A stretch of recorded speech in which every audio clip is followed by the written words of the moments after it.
The town of Ravenshire was a place forgotten by time. Or perhaps it was a place that time itself had chosen to forget.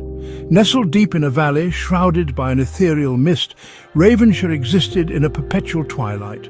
Its cobblestone streets were always empty. Its inhabitants kept to themselves, their faces etched with a weariness that spoke of ages past. Clara, a young woman with eyes as bright as the morning sun, felt the strangeness of Ravenshire in her bones. She had inherited her grandfather's pocket watch, a beautiful antique silver piece that had stopped ticking. The townsfolk had warned her about Elias Thorne, the reclusive clockmaker who lived at the edge of the woods. They said he was a strange man, touched by something more than just human skill. Clara clutched the watch tightly, its cold metal a comfort against her palm.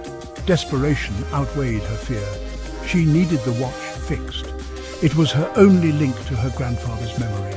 As the sun dipped below the horizon, casting long, eerie shadows, Clara made her way towards the edge of the woods, the silver watch a beacon of hope in the gathering darkness.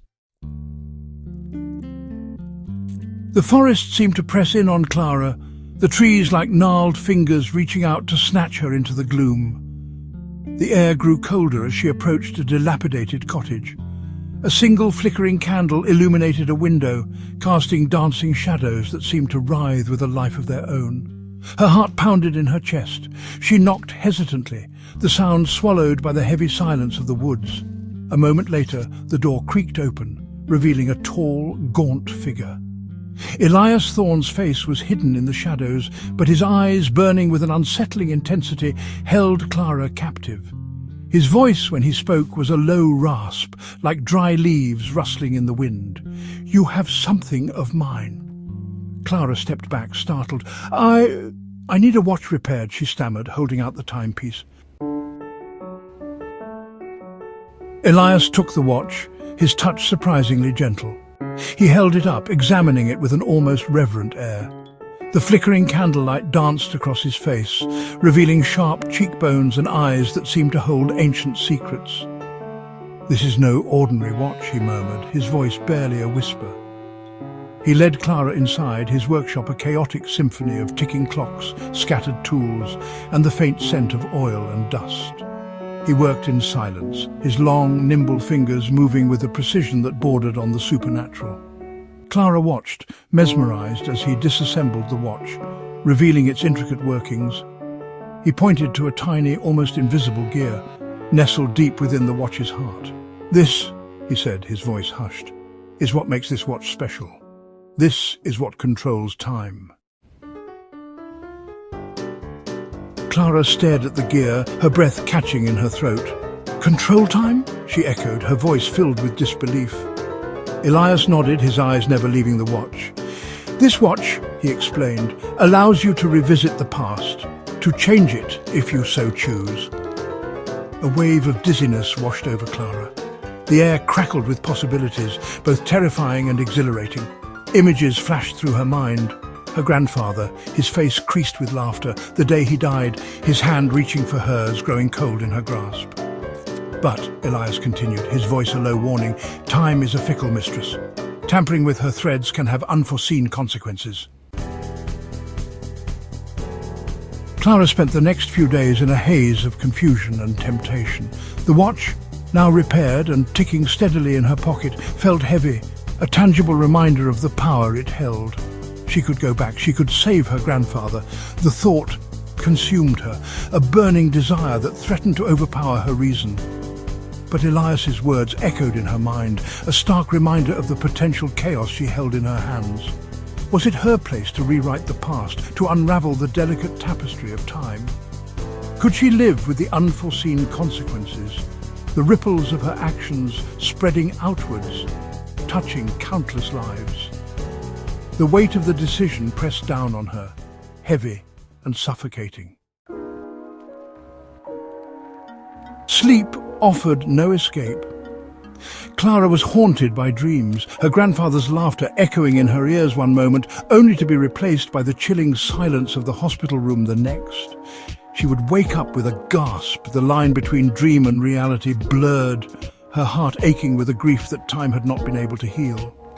One night, she found herself back in Elias's workshop, drawn there by an invisible force.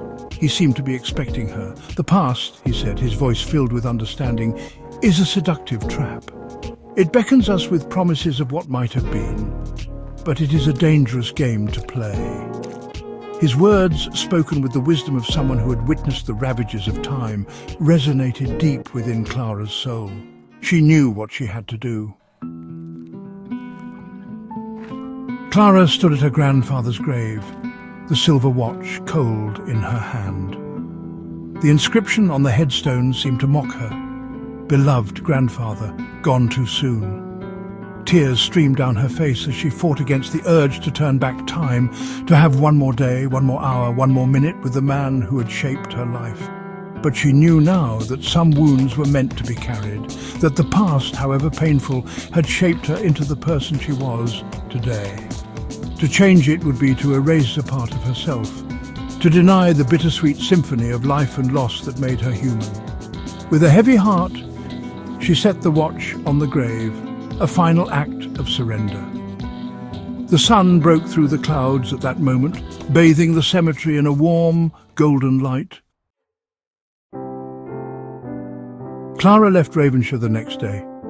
She carried the memory of her grandfather in her heart, a bittersweet ache that would forever remind her of the preciousness of time. The town, shrouded in its perpetual mist, faded into the distance, a place frozen in time, untouched by her decision.